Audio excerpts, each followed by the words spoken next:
Oke, berikutnya kita masuk di materi yang kedua. Ya, materi yang pertama tadi berkaitan dengan anatomi candle.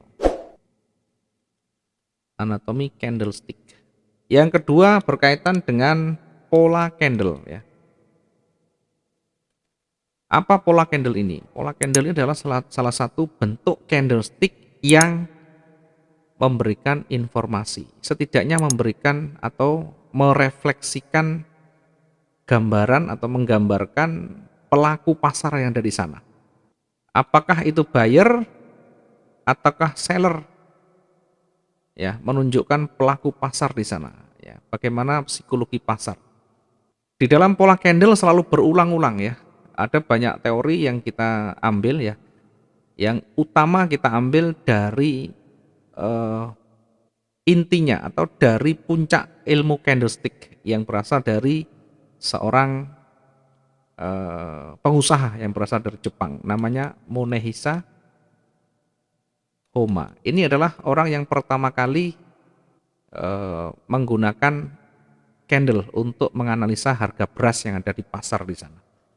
Sampai nanti akan dikembangkan oleh Bapak Candlestick yang modern. Nanti ada materinya di sana. Kita bisa baca banyak materi terkait dengan candlestick. Dari pembelajaran ini, dari pola candle yang kita pelajari itu bukan hanya namanya yang kita pelajari, tetapi lebih pada konsepnya nanti ya. Lebih pada konsepnya, bagaimana psikologi pasar itu yang terbaca dari candle. Ya, contoh candle terbentuk tebal panjang. Ini berwarna misalnya merah. Ada sumbu di atas di bawah kecil. Ya, ketika sumbunya tidak ada, sumbunya kecil, volumenya panjang, volumenya besar, kemudian ini dominan warna merah, artinya seller mendominasi.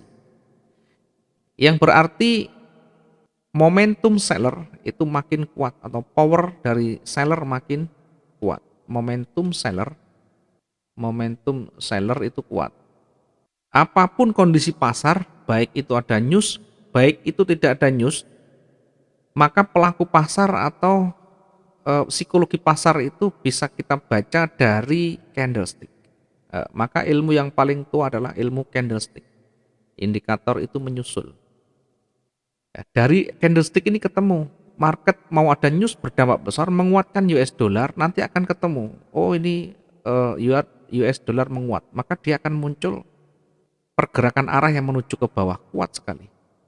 Demikian juga ketika pasarnya sepi, maka akan muncul candle kecil-kecil begini. Apalagi pasarnya berada di titik jenuhnya ketika naik, kemudian sudah mulai jenuh, candle tebal mulai kecil. Ya, candle yang tebal mulai mengecil. Kemudian mulai ada penolakan di atas. Maka secara candlestick atau secara karakter candle, psikologi pasar bisa kita baca bahwa buyer mulai menipis atau misalkan ketika naik ini warnanya hijau ya. Ya, ketika menaik ini tebal, awalnya tebal mulai berkurang, mulai ada penolakan. Artinya buyer mulai menipis. Momentum buyer mulai menipis, mulai ada penolakan.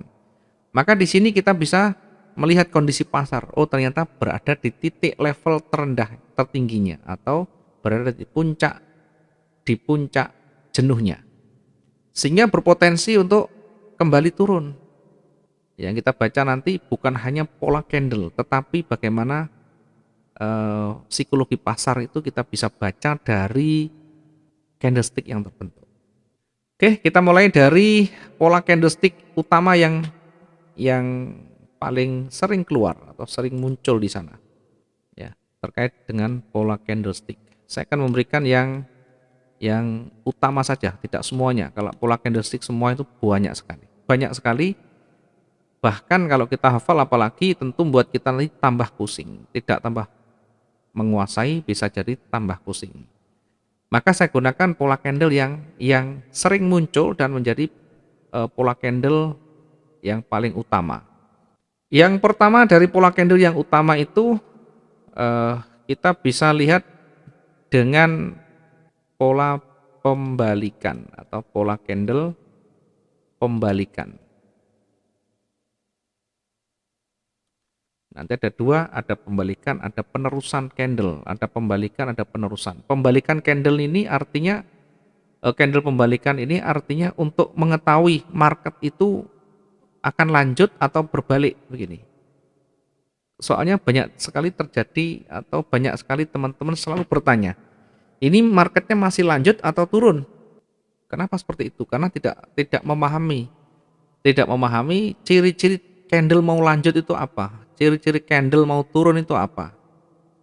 Sehingga ada keraguan di sana. Ini mau naik apa turun, mau naik apa turun ya. Coba nanti kita perhatikan satu persatu meskipun tidak satu-satunya yang kita jadikan sebagai pedoman, setidaknya dari pola candle itu ada informasi yang lebih dini yang bisa kita ambil, kemudian kita analisa dengan candle historinya, maka nanti akan bisa setidaknya meraba arahnya mau kemana. Pola candle pembalikan ada beberapa yang sering muncul. Yang pertama saya awali dari candle doji. Ya, pertama saya awali dengan candle doji. Doji ini istilahnya kalau kita membahas istilah doji ini adalah candle dengan harga pembukaan dan penutupan sama atau hampir sama. Jadi candle yang tidak punya real body. Artinya dia hanya berupa garis. Atau kalaupun ada body kecil sekali, ya, tidak terbentuk body yang tebal. Posisinya bisa di tengah, posisinya bisa di atas begini, bisa di bawah, atau bahkan posisinya bisa hanya garis saja. Ini namanya doji, jadi tidak punya real body, harga pembukaan sama atau hampir sama. Ketika doji ini muncul, ya tentu munculnya bukan di tengah, karena yang paling valid, yang paling akurat itu ketika berada di puncak tren. Ya, karena puncak tren apa? Untuk mengetahui pembalikan. Market itu ketika mulai jenuh, ya, mulai berada di puncaknya, nanti dia akan berbalik, ya, berbalik dengan signal yang ada di sana. Apakah selalu ada sinyal dari pembalikan itu, ya? Secara umum selalu ada. Selalu ada petunjuk yang bisa kita baca dari sana. Apakah pola candle doji atau yang lain nanti. Ya, maka yang paling valid nanti pola candle ini harus berada di ujung tren atau berada di wilayah support dan resistennya atau di level psikologinya. Ya, kalau tidak kita temukan atau jauh dari support resistennya, maka kita lihat dari level psikologinya. Ya, level psikologi ini ya, ketika marketnya naik kemudian dia ditolak, ketika marketnya turun dia dikembalikan, bisa berupa lekukan, bisa berupa sumbu. Ya, ini menjadi level psikologi di mana pasar itu selalu ditolak di sana, selalu berhenti kemudian ditolak. Kemudian yang kedua, kita bisa lihat dari pola candle pembalikan selanjutnya. Yang kedua ada engulfing. Ya, ada engulfing. Ya, engulfing tentu ada bearish engulfing, ada bullish engulfing. Nah, engulfing ini artinya apa? Engulfing ini artinya menutupi. Yang ditutupi apa? Yang ditutupi adalah candle sebelumnya. Candle sebelumnya kecil, kemudian ditutup candle sesudahnya lebih panjang. Ini namanya engulfing. Candle awalnya kecil, kemudian ditutup candle lebih panjang. Tergantung yang menutup ini warnanya apa. Kalau ditutup dengan warna merah, maka tentu ini berada di ujung tren naik. Ya, berpotensi untuk kembali turun. Kalau diawali dengan candle warna hijau, kemudian ditutup dengan candle warna merah misalnya, atau sebaliknya ya, Saya kasih contoh yang kembali yang tadi begitu marketnya naik, ini awalnya naik kemudian ditutup dengan selanjutnya candle selanjutnya menutup candle sebelumnya ini warna merah menutup, berarti dia akan bergerak berbalik dari naik menjadi turun. Yang ini sebaliknya, yang awalnya warna merah, ini awalnya warna merah kemudian ditutup dengan candle warna hijau. Yang menutup candle yang berlainan, bukan sama, bukan hijau ditutup dengan hijau lagi ya. Hijau ditutup dengan hijau, tidak ada begini. Yang ada berlawanan, berlainan. Awalnya hijau harus ditutup dengan warna merah. Ya, ditutup dengan warna merah. Atau sebaliknya, merah ditutup hijau. Ini potensinya dari turun menjadi naik ya. Potensinya dari turun menjadi naik. Kemudian selanjutnya pola candle yang selanjutnya ada engulfing. Kemudian yang selanjutnya yang nomor 3 ya. Pola candle yang ketiga. Pola candle yang ketiga adalah hammer dan pin bar. Hammer dan pin bar. Ya, dua-duanya punya sumbu yang panjang ya. Dua-duanya punya sumbu yang panjang. Berapa panjang sumbunya? Ya kita lihat dulu. Hammer ini artinya palu. Ya, pin bar ini Pinocchio. Pin itu singkatan dari Pinocchio. Pinocchio itu ada hidungnya yang panjang itu. Jadi diarahkan pada sumbu yang panjang maksudnya. Nah, hammer ini ada palu, ada pemegangnya, ada tangkainya. Ya, demikian juga yang pin bar ini. Pin bar ini juga sama. Ada palu, ada sumbunya. Ada palu, ada sumbunya. Dari dua ini kita nanti bisa paling tidak membaca banyak ya. Paling tidak membaca banyak. Apakah marketnya betul-betul hanya bergerak sementara atau sebaliknya ya, atau sebaliknya. Nah, saya akan coba untuk membandingkan ya, coba untuk membandingkan antara pin bar dengan hammer ya. Ya, meskipun hampir sama, yang menjadi konsepnya adalah penting ada sumbunya panjang, kemudian ada bodi yang pendek. Nah, bagaimana cara mengenalinya? Cara mengenalinya. Yang pertama kita lihat ukuran semuanya, totalnya dari sini.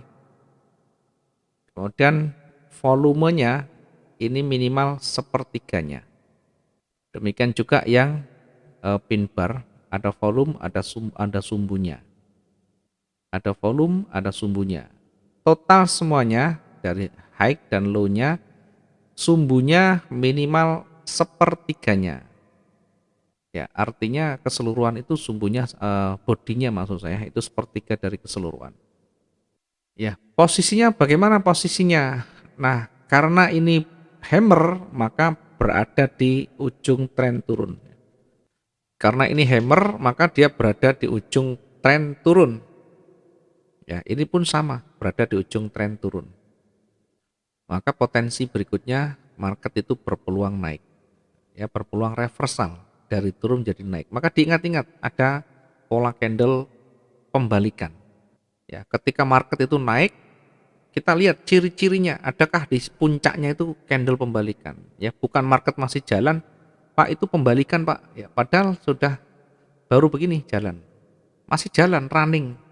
Oh itu ada namanya hammer. Ya, itu namanya hammer. Kalau masih jalan itu udah bisa kita jadikan sebagai ukuran. Jadi jangan ngarang dulu, biarkan selesai dulu. Ya, kecuali mungkin baru kurang 1 menit mungkin baru bisa kita perkirakan. Kalau masih 30 menit ini masih jalan, oh ini mau hammer ini. Itu namanya analisa yang kita buat-buat sendiri berdasarkan perasaan sendiri. Karena biasanya punya transaksi. Ya, punya transaksi buy nanti ketika turun di bawah itu ada muncul begini, padahal belum selesai. Masih ada begini. Masih jalan, marketnya masih jalan. Masih ada sekitar 20 menit. nanti pasti membenarkan dalil itu. Ini seolah-olah, oh ini bentar lagi pin bar, bentar lagi itu ada hammer. Hanya menghibur diri sebenarnya.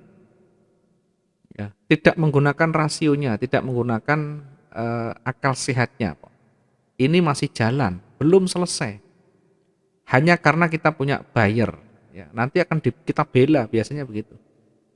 Maka nanti ketika ini sudah melewati batas toleransinya, ya kita tidak usah menunggu. Kalau sudah bergerak berlawanan, ya kita lakukan recovery atau bisa di cut loss di awal. Ini pin bar atau hammer, ya. Pin bar itu sumbunya panjang, bodinya kecil. Minimal keseluruhannya adalah bodinya sepertiganya. Makin panjang sumbunya, makin valid di sana. Kemudian yang selanjutnya ada shooting star. Nah, ini kebalikannya dari hammer, ada shooting star. Kemudian sama, ini pin bar yang berbalik nanti ya. Kalau shooting star dibalik, kebalikan dari hammer. Kalau hammer tangkainya di bawah, shooting star itu tangkainya di atas. Berada pada tren naik, di puncak tren. Demikian juga untuk pin barnya sama, berada di atas. Nah ini, berada di puncak tren. Berada di tren naik, kemudian muncul pin bar atau shooting star. Semakin panjang sumbunya, semakin kuat potensi turunnya. Semakin kuat potensi turunnya. Nah ini harus kita bisa membedakan. Apakah itu namanya shooting star, apakah itu hammer. Yang wajib kita pahami adalah bagaimana konsepnya. Kita memahami konsepnya. Konsepnya apa? Konsepnya ketika berada turun, kemudian ini mengindikasikan penolakan buyer yang kuat.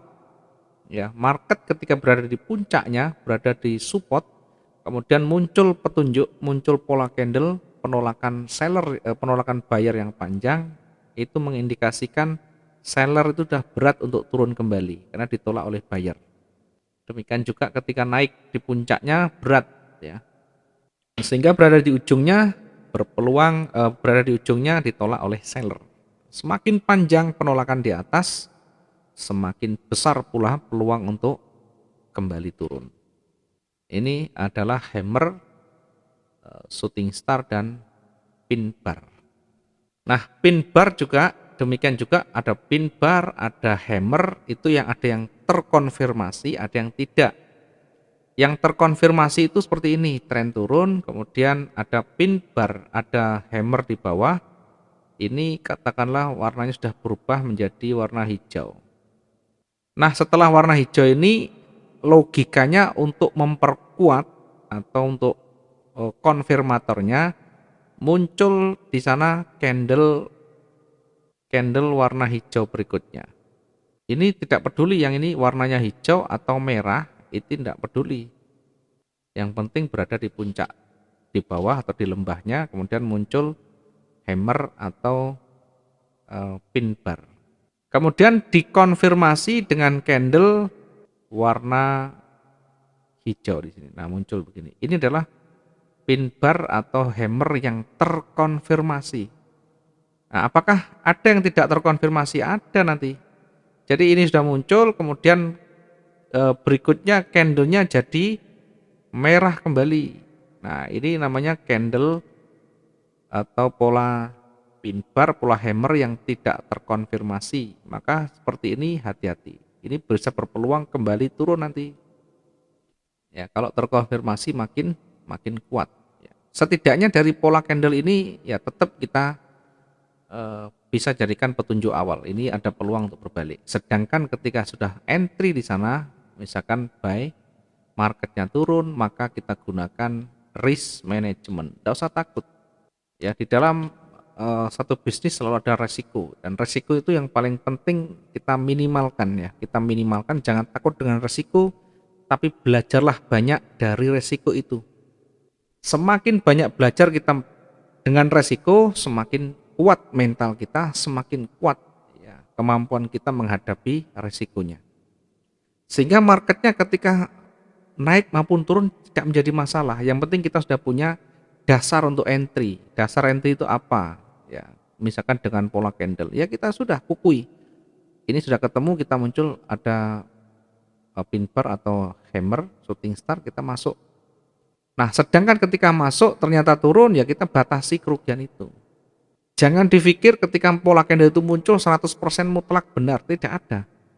Yang kita baca adalah probabilitas 60% berbanding 40%. Jadi potensi naik, potensi untuk benar itu 60%, untuk salah 40%. Dari mana? Dari pola candle ini. Pola candle ini bukan saya sendiri yang buat, bukan. Ini sudah sebelumnya sudah ada ilmu yang digunakan, sudah diuji cobakan dan bertahun-tahun sudah terbukti di sana. Tetapi bukan berarti ilmu ini pasti, bukan berarti pasti ini kalau ini doji, kalau ini shooting star pasti berbalik, tidak ada yang pasti. Tetap ada kemelesetannya, ada mungkin tingkat kesalahannya, tingkat tidak benarnya pasti ada. Yang paling penting kita sudah mencari probabilitas yang tertingginya. Karena dua-duanya ada. Kondisi seperti ini pun belum tentu naik 100%. Ada kalanya bahkan yang kondisi seperti ini justru malah anjlok. Saya juga pernah memvideokan entry saya yang kondisinya betul-betul penolakan begini. Tapi di atas. Saya masuk posisi sell, bayangkan, sudah betul-betul kuat sekali. Tetapi ketika sudah pasang sell, ini malah naik. Nah, inilah yang harus kita siapkan. Harus kita siapkan antisipasinya, bagaimana risk manajemennya, bagaimana recovery-nya. Nanti kita banyak belajar juga nanti di recovery. Yang terpenting kita sudah paham, kita sudah tahu, oh ada petunjuk untuk market ini berada di puncak dan mau berbalik. Oke, ini hammer, shooting star, dan pin bar.